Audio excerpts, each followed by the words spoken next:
Well, Warrior Next Door listeners, we're back for another episode. I'm Tony Lupo, and this is my co-host, Ryan Fairfield. I'm Ryan Fairfield right here. That is Ryan Fairfield. He's right there. I'm looking at him virtually on my screen. And do you know, well, hold on. Are you going to note what's behind me? What is behind you? It looks like a grass field with water. Oh, is that from Normandy? It is. Oh, is that the top of the area where there's you and me, and there's Bill Parker. Oh, you've got the picture of us at the Overlook.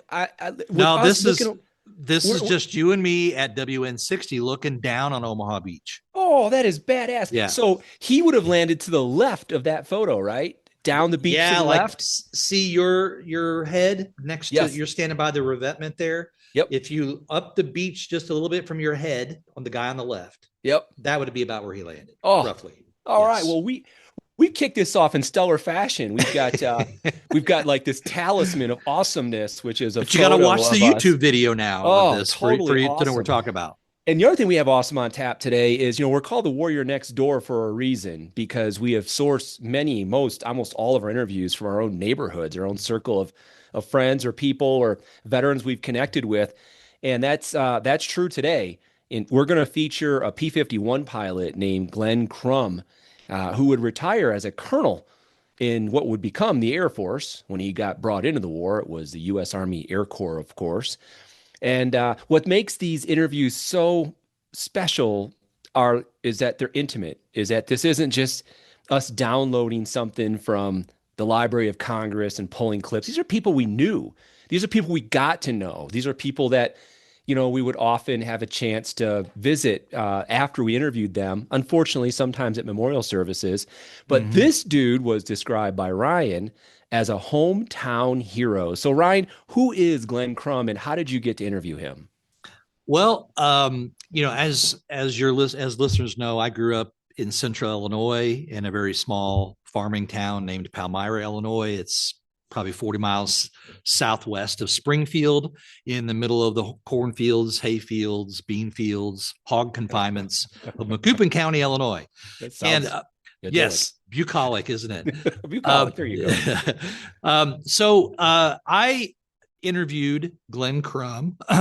He was one of the first guys that I interviewed when we started doing interviews. This interview took place on July the 1st, 2004, so 22 years ago.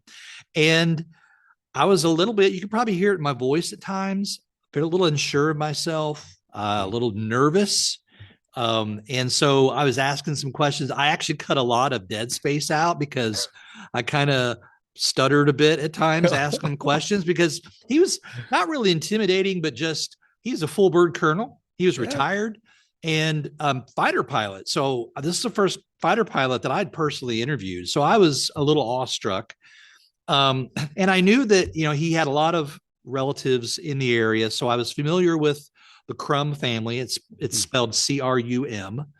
And they were just well known. There was, how every area has families, and there's lots of people in the area that have the same last name because they're all from that area and stuff, Well, the Crum family was no different, just like my family and like others. So the point being, I interviewed him July 1st, 2004 in his home.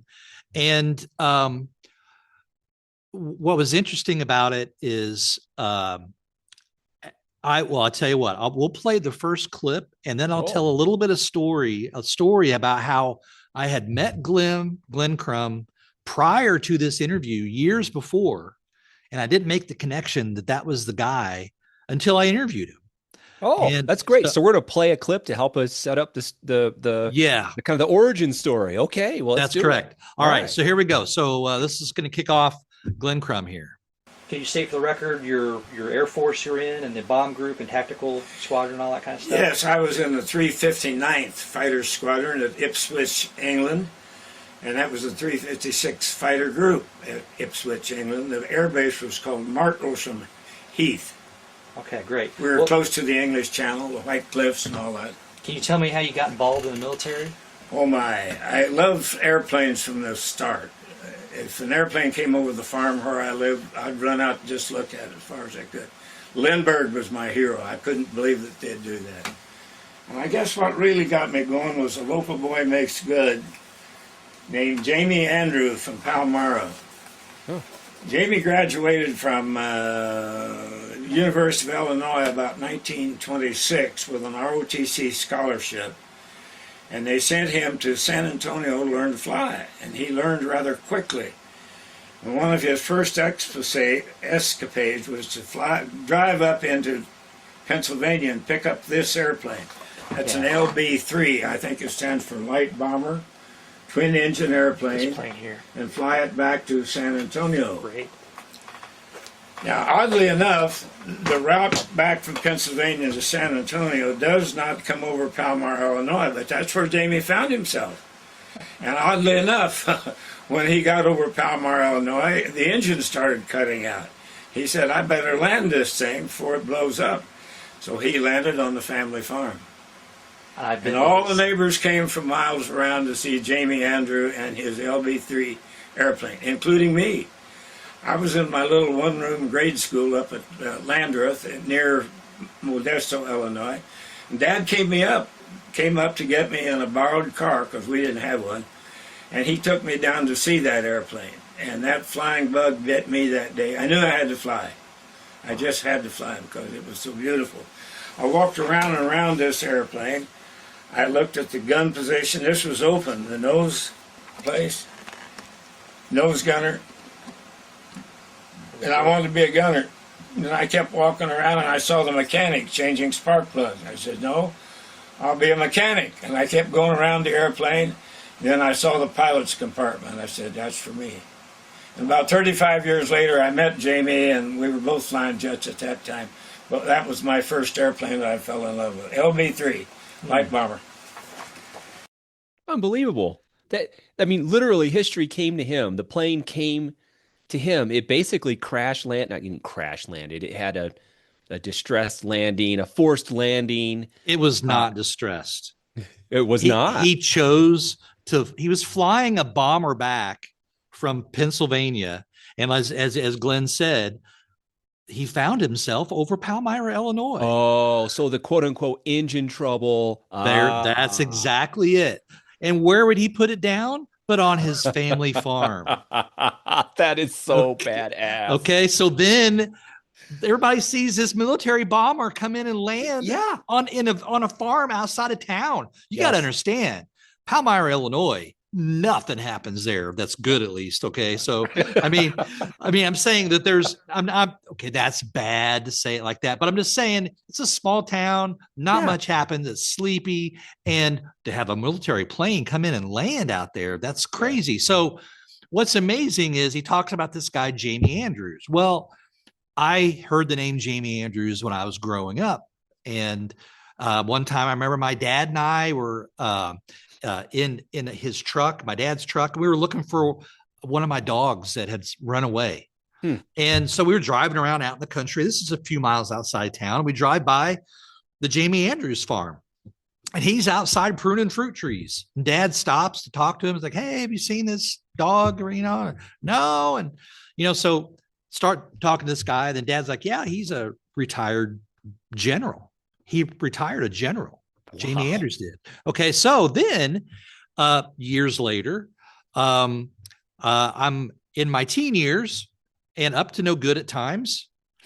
And wouldn't you know it, but the old Jamie Andrews airstrip was the place for everybody to gather and party on the weekends. So I found myself out there against my will, mind you. Okay. Oh yeah, of course. You were more interested in the history than the party. Of course, he landed a bomber out there. Who would be interested in that? So there's at the end of this airstrip was a pond and a cool little like picnic area that he had built out there, and people just drove their cars all along that airstrip. As huge parties would go on. People would drive down the airstrip doing like 60, and they just crank it and do donuts down this airstrip. Dude, that sounds like so much fun. It was a lot of fun. Okay, so one day, me and some of my friends, it was actually when I was my last day as being a senior in high school, and we did our little staying out all night thing and senior skip day and stuff. Me and a couple of my buddies decided, let's go camp out at the Andrews airstrip. So we went out to the airstrip. We camped out there that night. Next morning, I wake up and I see a truck driving down the airstrip. Like, uh-oh. And the truck pulls up across the pond from us, just sits there, looks at us.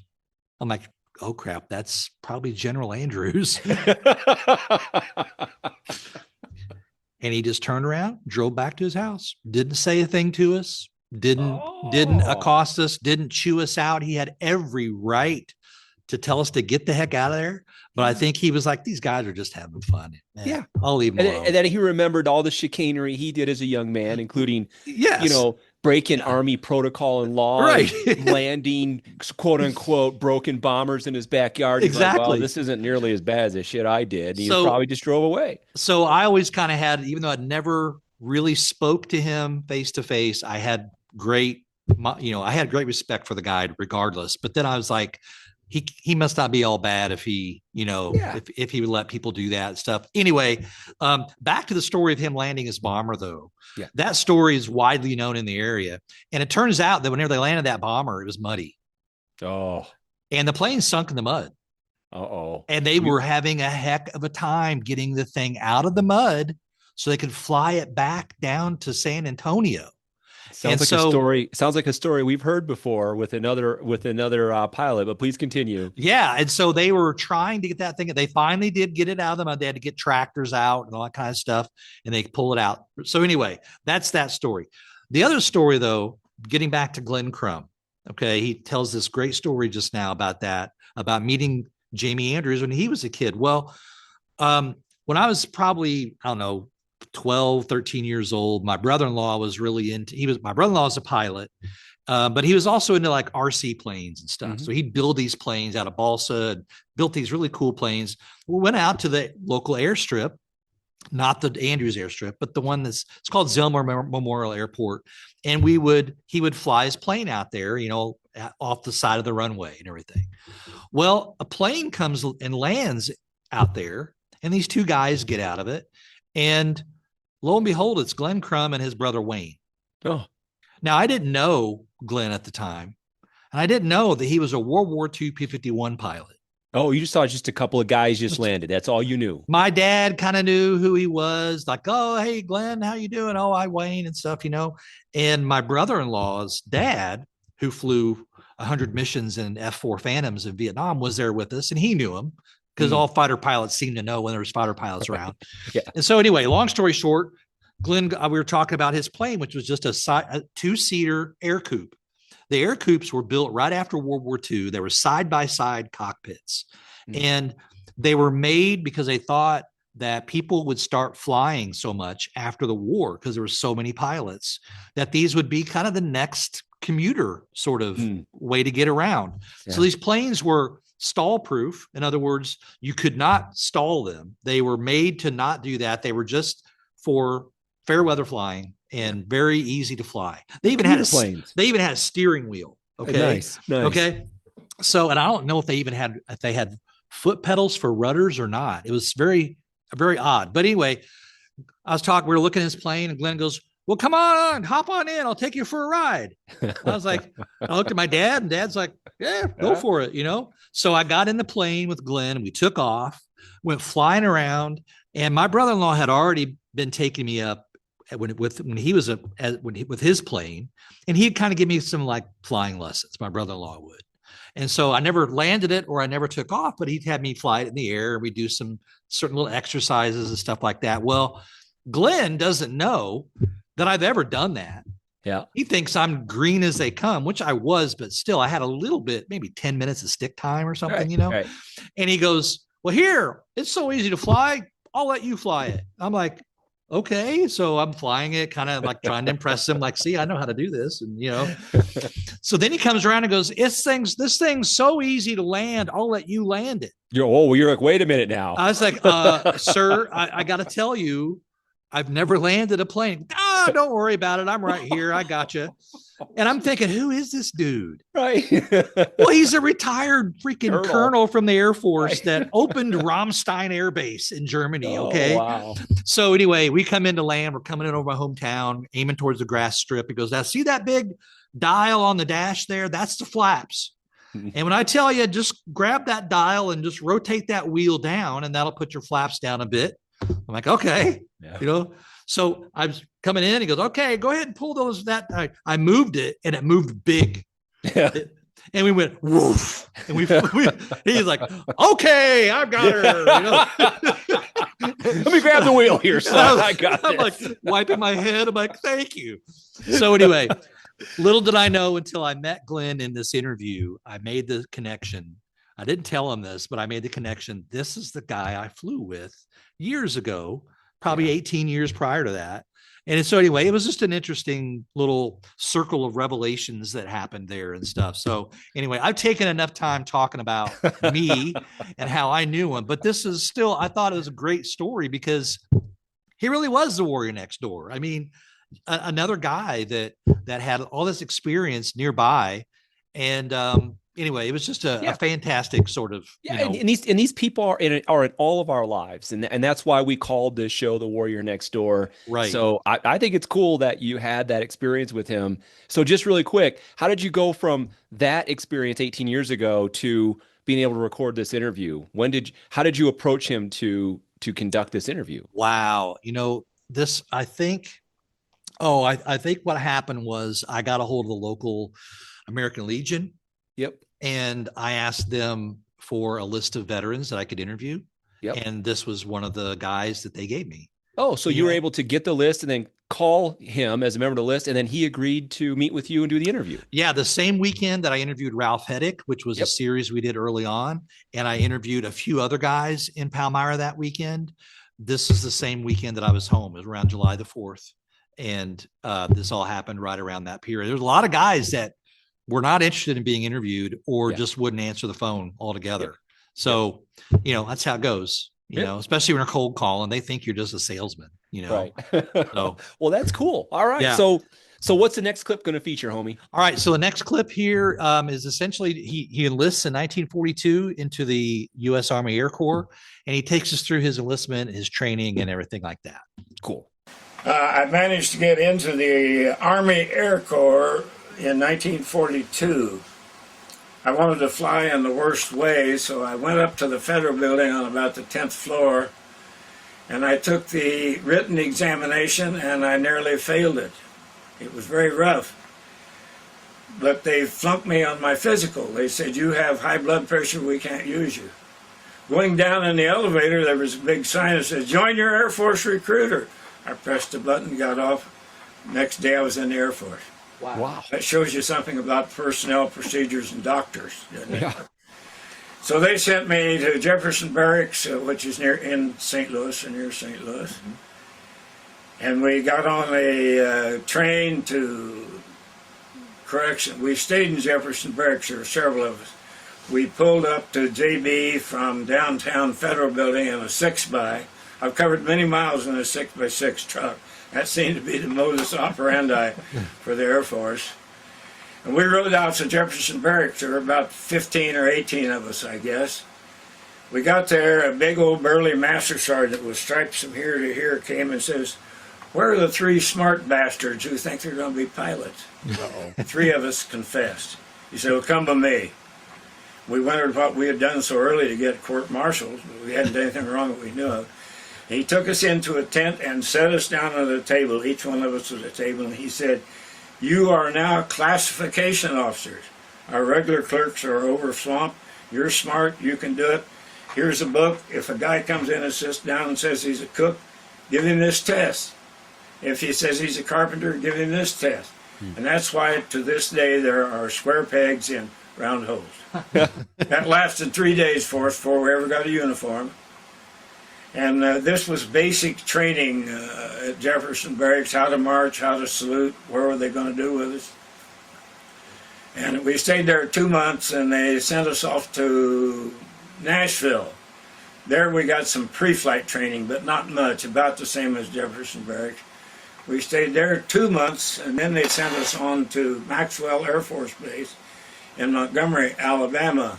And that was a true pre-flight where we learned code and engines and navigation, but not fly. That was to come a little bit later. We stayed there 2 months. Mm-hmm. By this time, it's probably January or February of 1942, 43? 43.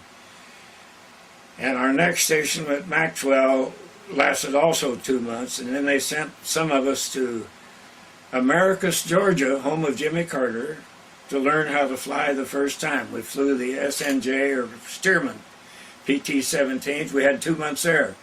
We got about 70 hours in the Stearman. Then they sent us back to Montgomery, Alabama, to fly the BT-13. That was an advanced airplane, a little more powerful, a little more gadgets on it. It had flaps and a lot of telecoms, radios we had to learn. And then they sent us to Marianna, Florida for our final 2 months. Advanced flying training in the AT-6. And a few of us lucky guys got into the P-40. I don't know where it is, around here somewhere. Yeah, that was a lot of airplane for Mama Crum's little boy Jr., let me tell you. It would eat you up if you didn't watch it carefully. What do you mean by that? It would eat you up? It just run off the runway and eat grass. Ah. Ground loop, all sorts of terrible things. That was just a lot of airplane for a kid. My first station was in North Carolina, Goldsboro, North Carolina, Seymour Johnson Air Base with tar paper shacks. Today it's the epitome of the Air Force show place. Runways 3 miles long and that sort of thing. But we had tar paper shacks and pure steel planking runways, and I instructed for about 6 months till they sent in the P-47 Thunderbolt.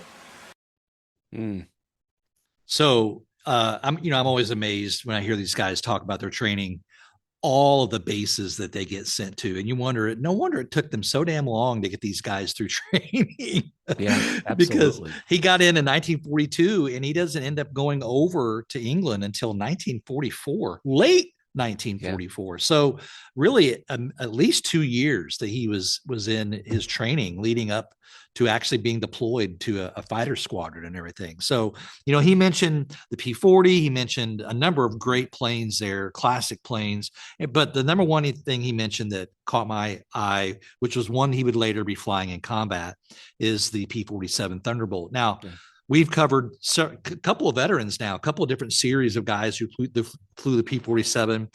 We had Lee Smith, who flew the P-47. What was your guy in Burma that flew the P-47 over there? I can't remember off the top of my head, but he flew in the China-Burma India theater. We actually have his gun camera footage on our website. Oh, that's right. Of him working with special forces attacking Japanese ground positions. So we've had a chance to really. Oh, and we had Oscar on the F-16 fighter pilot. Oh, yeah. We were comparing and contrasting the That's right. P-47 with the F-16 with the new Thunderbolt, the new old Thunderbolt, the A-10, the Republic A-10 Thunderbolt 2. So, we've had a chance to do a little bit with this. Yeah, that was an interesting experiment. Comparing the P-47 to the F-16. That's totally fun. So the P-47 Thunderbolt, just a few stats about it, just to kind of remind you about this plane. It was truly a fighter bomber. This plane was a gigantic plane, single seat plane. And there were over 15,600 of these P-47s built during the war. Republic was the company that actually built them. And this plane, when it was fully loaded with ammo, bombs, and fuel, weighed several tons. Okay, it was a gigantic airplane. But the thing could take a beating like no other plane. I mean, it was, to me, it's still my favorite fighter plane of the war. Yeah, I mean, same here. I mean, it was called the Jug. It's a beast. The P-47, by the way, the person's name that we interviewed in series 13, it's Ken Thomas. So it was one of our earlier interviews. That's right. And if you get a chance to our audience to listen to Ken Thomas, you'll get a full face of the P-47. But I mean, the P-47 was a plane that it was huge. It was literally the largest single engine fighter of World War II, flown by any military anywhere in the world. And you would think that a big, huge plane like that would just be a dog. And at low altitudes it was. But once that big Pratt and Whitney Wasp engine made it above 20,000 feet, it was as fast and as agile as any of the planes that the Germans threw up there. And it had a fantastic record during the war. Yeah, and you'll hear Glenn say, actually, well, we'll play the next clip. I think he talks about comparing the flight characteristics of the 40, the 51, and the 47. Oh, cool. So it'll be a pretty interesting little clip here. So let's go into that. Yep. Well, let me ask you some questions. Let me take you back to like some of your training. Was there any part of your flight training that you thought was more difficult than others, or any of those, like between like the BT-13 and some of the more advanced trainers? How did you deal with the flight training? Was it difficult? The P-40 was my most difficult airplane because I didn't have much experience. I got something You on could that. fly a P-40, you could fly almost anything. We lost several. I was able to keep mine under control most of the time, and I didn't hurt it any. They had narrow landing. Yes, they did. Yeah. It was a pretty good airplane below 10, 12,000 feet. The cooler, or the supercharger wasn't all that great, blower system. So it petered out pretty quickly above 20,000 feet. How was that to fly, I guess, maneuverability-wise compared to the P-47 and the P-51, for instance? I don't really know, but probably better. You think it was better? Probably better maneuvering, at least flatways in a circle, not up and down and up and down. But you could start a fight in any officers club by saying the P-47 is better than the P-51 is better than the P-40. And the Royal Air Force guys would get in and say, you're all wrong, the Spitfire is by far the better airplane. And the French would get in with their funny little airplane. You loved what they gave you to fly.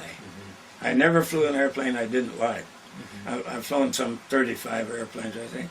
I loved every one of them. Yeah. Awesome. Holy crap. So I have something on the P-40, which is germane to what he just said. Yeah. Well, fill us in. So let me. I think the audience will really like this. So in your neck of the woods in Tulsa, there is a person who hosts a YouTube channel called Greg's Airplanes, and he's a pilot, and he has his own YouTube channel. And I love watching. He's a very direct guy, kind of gruff, but really knowledgeable. And he covered the P-40 Warhawk. And he talked about some of the myths and some of the things that were true about it. And I have sitting right here, so audience, I had not heard these clips at all. But what I'm about to read is perfect for what you just heard Glenn said. It is the introduction to the P-47 from the to the P-40 from the P-40 training manual. So everyone who flew the P-40 was given this manual to read about the flight characteristics. Glenn would have read this. I was only going to read one excerpt from it, but based on what he just said about the flight characteristics, I'm going to read the whole thing, and it's not that long. Okay. So this document is from 1942, and it's about. And it's, again, I want to reinforce, this is something Glenn would have read, and it was given to every pilot who checked out in a P-40.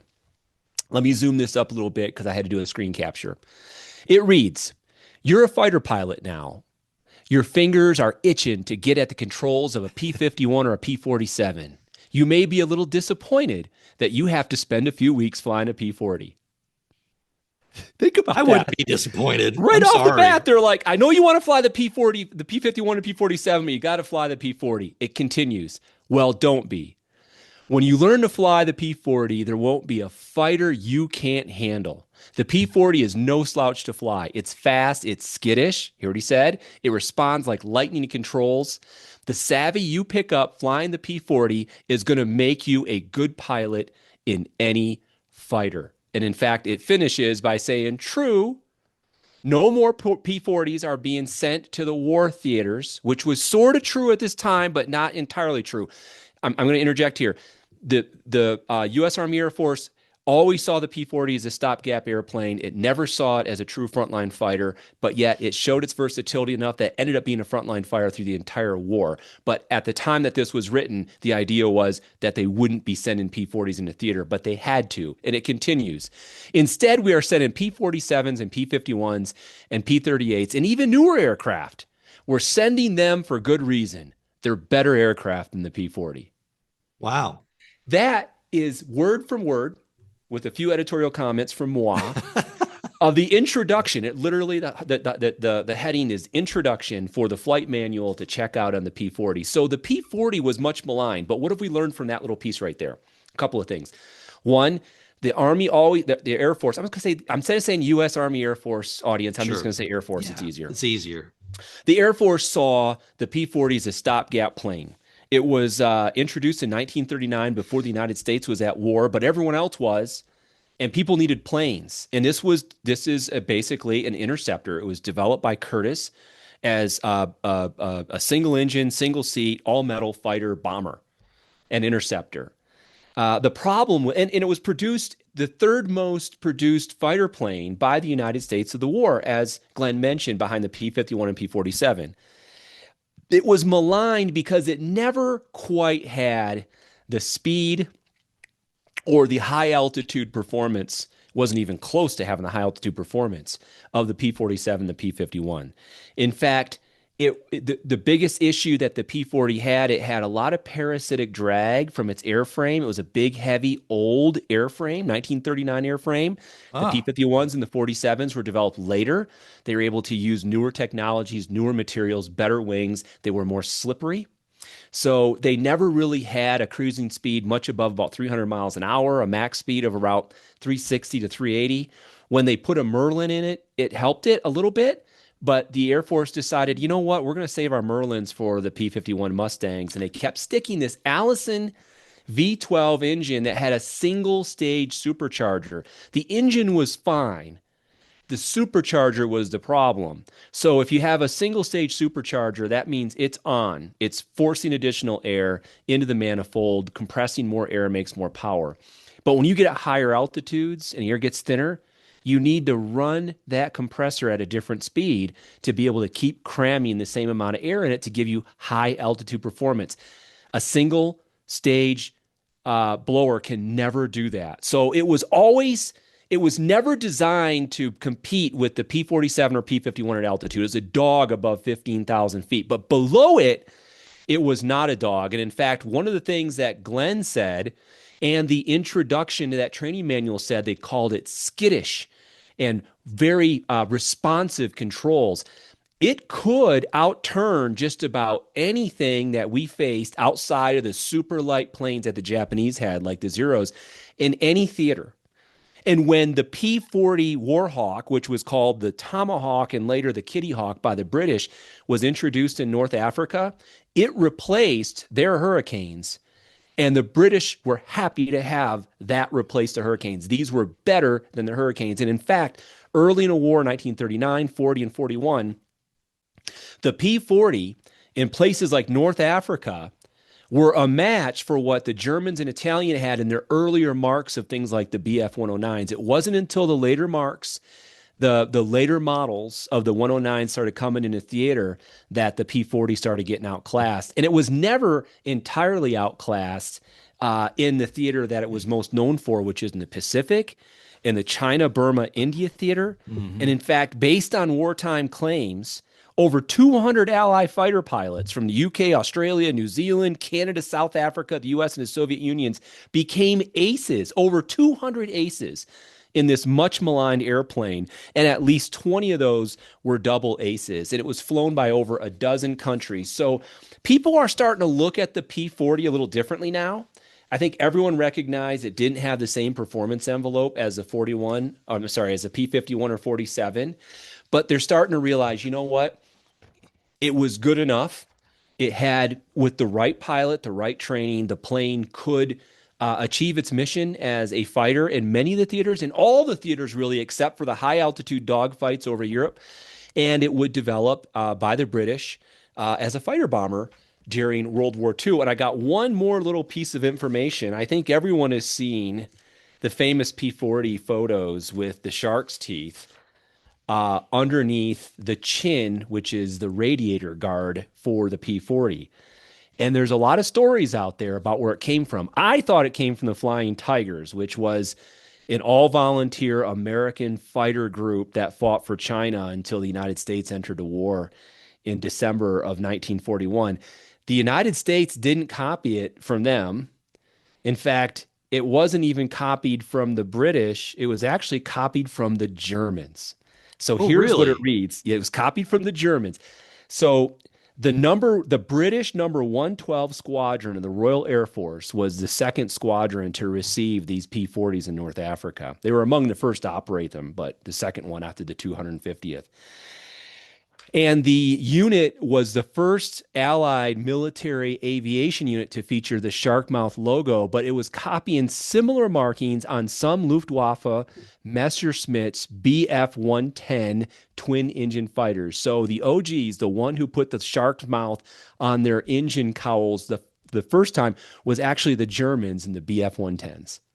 No kidding. I did Yep. not know that that came from the German side. I did not. And so then the British copied it because they thought it was cool.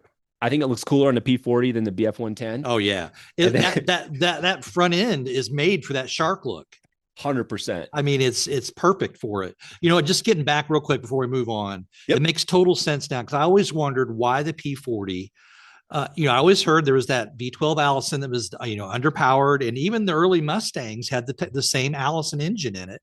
And it wasn't until they put the Merlin in that it really lurched out ahead of even the Spitfires and everything in terms of, performance at high altitudes and so on.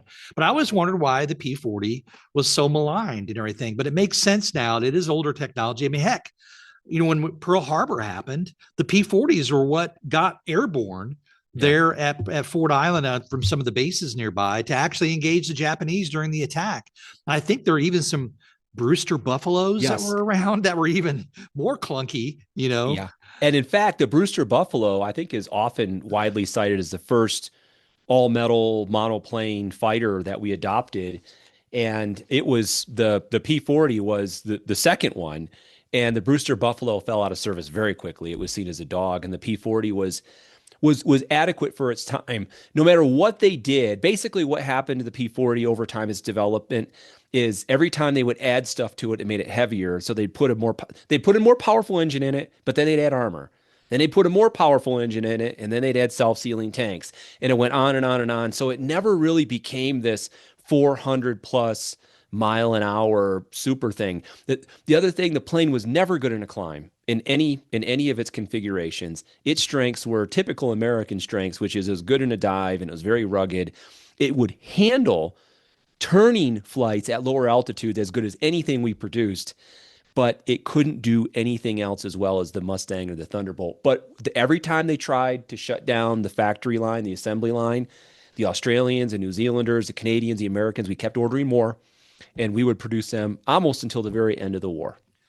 And of course, the famous P-40 ace that you and I have met, Mr. Tex Hill.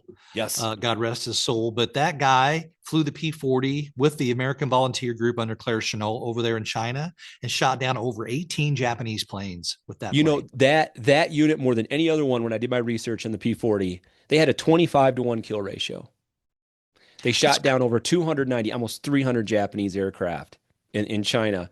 There was no other account of the P-40 that was close to that. In North Africa, the Brits got around a 5-to-1 kill ratio. And you got to remember, they're shooting down bombers and spotter planes and some fighters, but still 5-to-1. When we were fighting against the Zeros early in the war, our kill ratio was more like 1.5-to-1. I'm just going to say it was kind of 1-to-1. It wasn't really great. Yep. But after we developed proper tactics for that plane and they were applied by pilots who knew what they were doing, it was pretty freaking amazing. Wow. All right. Hey, that's a great recap on the P-40. I've learned something today. I didn't realize how heavy a frame that it had. That would explain a lot too. And the weak engine. And then when I got that little blurb, I captured it. It showed on the screen of Greg's airplanes when he was covering the P-40, where in the freaking training manual in 1942, they're telling the pilots, hey, I know you're disappointed right now. This plane's not that great, but hey, it's a great trainer. It's going to make you better on the other planes. I was like, oh my gosh. At any rate, I think someone with autism wrote that. I don't know. They needed a little better way to sell it. Brutally honest, weren't they? Totally right. Like, holy crap, guys. All right, let's move on here. My next question is one of the things I always asked in my early interviews, which was, what were the smells and sounds of the airplane like? Or in this case, the lack thereof. Okay.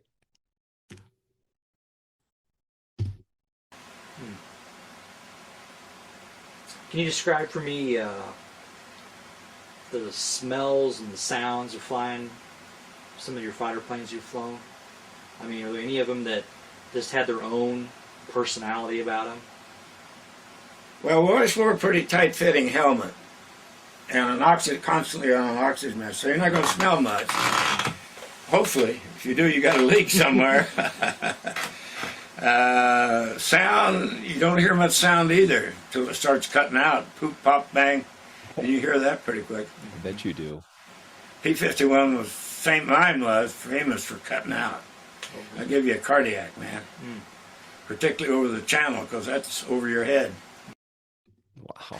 I got 3 or 4 or 5 months in the P-47 Jug. I did a lot of gunnery down at Ricefield Beach, which is right on the coast. And then they sent me to the 356 Fighter Group in England, flying Jugs again. I got about 1 or 2 missions in the Jug, and they switched us over to the Mustang. The reason they did that was the P-51 could go way to Berlin and back again, and still have some fuel left over. All right, I'm going to play another clip here. Then I'm going to get into a little bit of the history of the 356th. Okay. So it used so much fuel that it couldn't go too far. By the end of the war, they had 3 or 4 drop tanks developed for it, and it could go to Berlin and back. But we'd been there and back a long time before. I saw some action on my first mission in the P-51, Messerschmitt 109. I got a few hits on him, and my flight commander cut in front of me and nailed him, and I didn't get any credit for it. But I never saw another one. I saw a lot of the German jets, the 262. I fired at them, but it was just wave goodbye to them. They would do about Mach 9, maybe Mach 9, 2 or 3, and we were limited to Mach 8.1 or 2, something like that.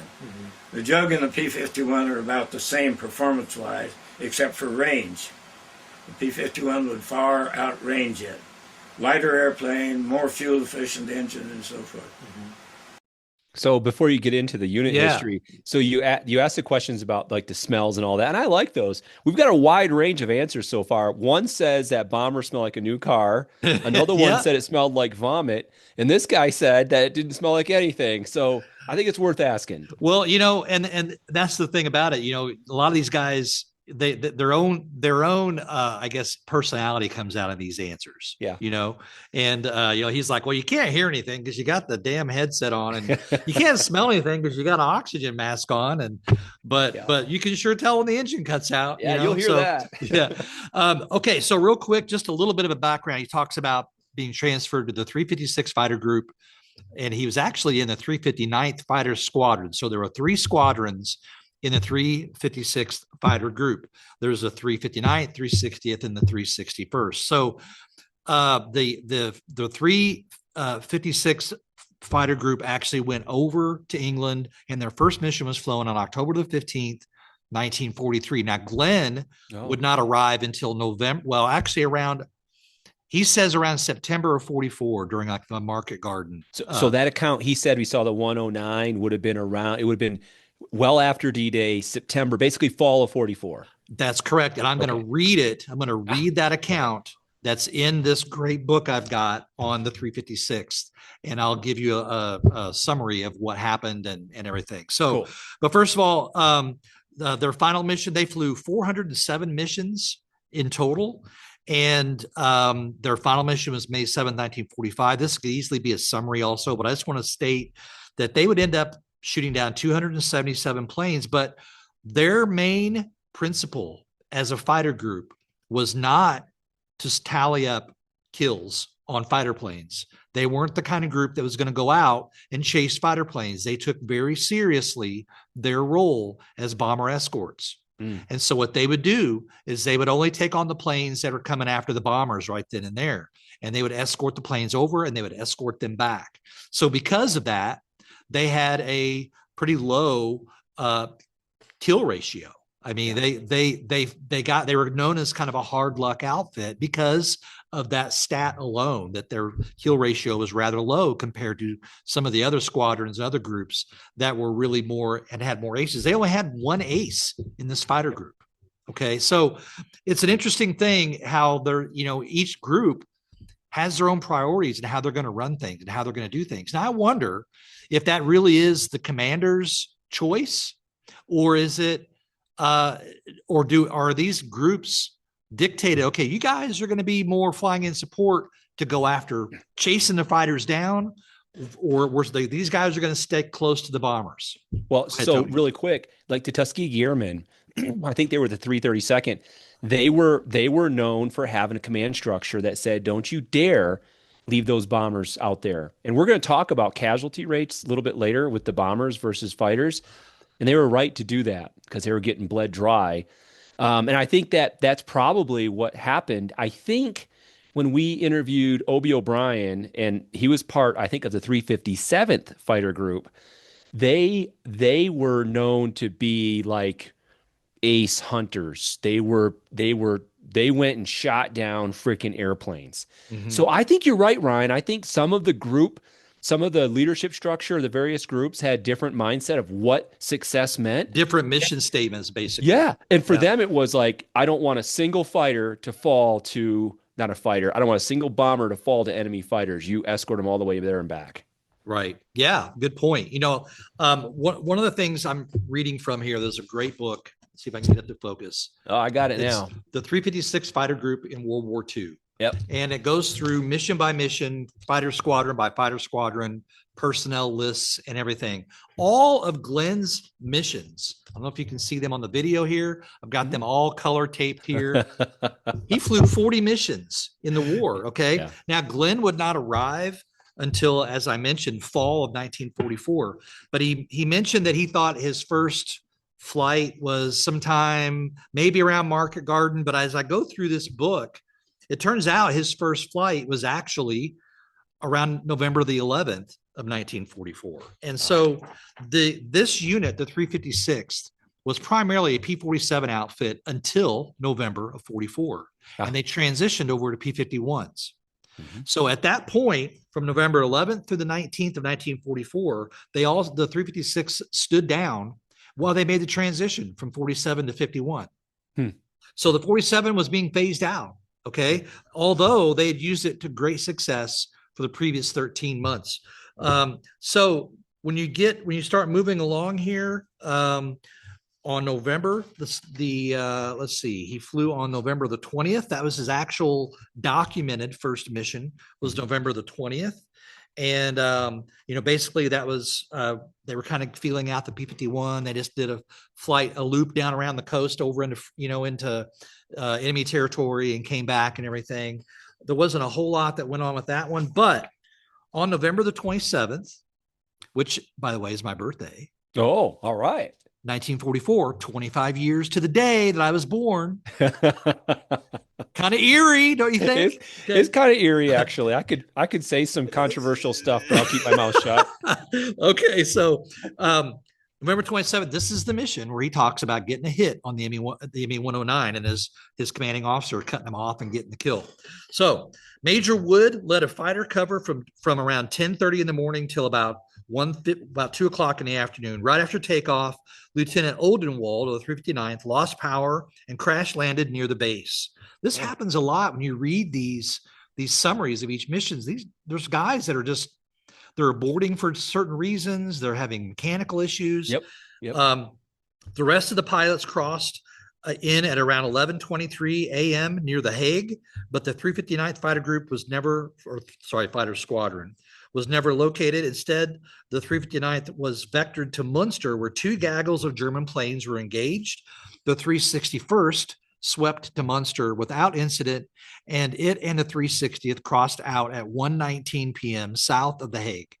On the way home, Lieutenant Cook suffered engine problems over Belgium and bailed out. He broke an arm in doing so and was off flying duty for several weeks. Now, one thing that's interesting, they give you the lineup of who all flew by squadron. Oh, okay. Glenn's listed here, the number 2 man. And beneath that, it gives you who scored hits. Okay. Oh. And so on the 359th, only the 359th scored hits that day. And Lieutenant Glenn Crum, ME-109, damaged. Oh, so he finally got some credit for it. Got credit. All damaged right. Over north of Munster. Then his commander, Captain R.R. Withers, ME-109, destroyed. Yeah, Glory Hound. And that's the same plane. I know. So anyway, it's interesting, to corroborate this stuff back and Yes. everything. And I mean, I'm obviously not going to go through all of Glenn's missions here, but there are a few that I will talk about that are based upon stories he brings up. So we'll go ahead and keep going from there. Okay, well, you're just going to have to come back for the next episode where Colonel Crum gets into his P-51 missions and his action as a fighter pilot in the 359th Fighter Squadron, because this concludes episode 1 of the 2-part Glenn Crum series. Please join us for the next episode.